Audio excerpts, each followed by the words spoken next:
आणि तर राजकीय घडामोडींचा घेऊया आढावा। छत्रपती संभाजीनगरमध्ये चंद्रकांत खैरेंचा संजय शिरसाटांना कानमंत्र, मी ज्येष्ठ, कानमंत्र द्यावा लागतो। चंद्रकांत खैरेंची प्रतिक्रिया, तर खैरेंनी मला कानमंत्र दिला, मी त्यांना कानमंत्र दिला। संजय शिरसाट यांची टोलेबाजी।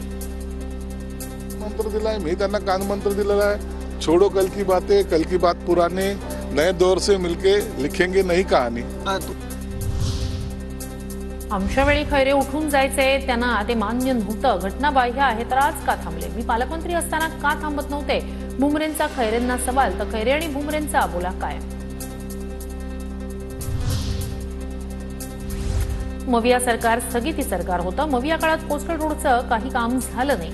देवेंद्र फडणवीस यांची टीका, आदित्य ठाकरेंनी श्रेय घेण्याचा प्रयत्न करू नये, फडणवीसांचा निशाणा।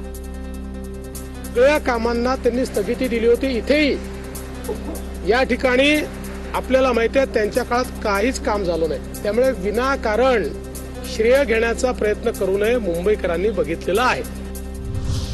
शिर्डी ही आता अधिवेशन नगरी झाली आहे। भाजप आणि राष्ट्रवादीच्या अधिवेशनावर संजय राऊतांची टीका, साईबाबा सर्वांनाच आशीर्वाद देतात असं नाही, असाही टोला। इथे सातत्यानं राजकीय पक्षांचे अधिवेशन होतात।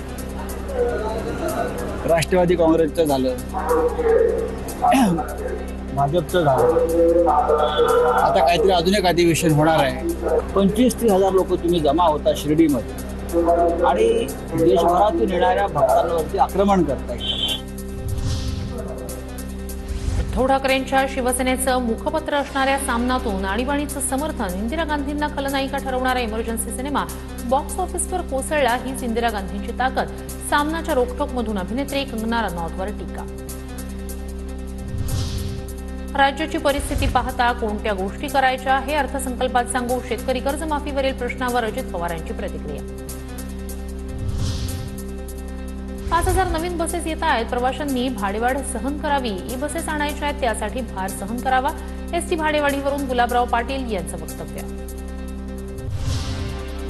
शरद पवारांना डॉक्टरांनी 4 दिवसांची विश्रांती घेण्यास सांगितलंय। वसंतदास शुगर इन्स्टिट्यूटच्या कार्यक्रमावेळीच पवारांना कफ जाणवत होता, अजित पवारांची माहिती।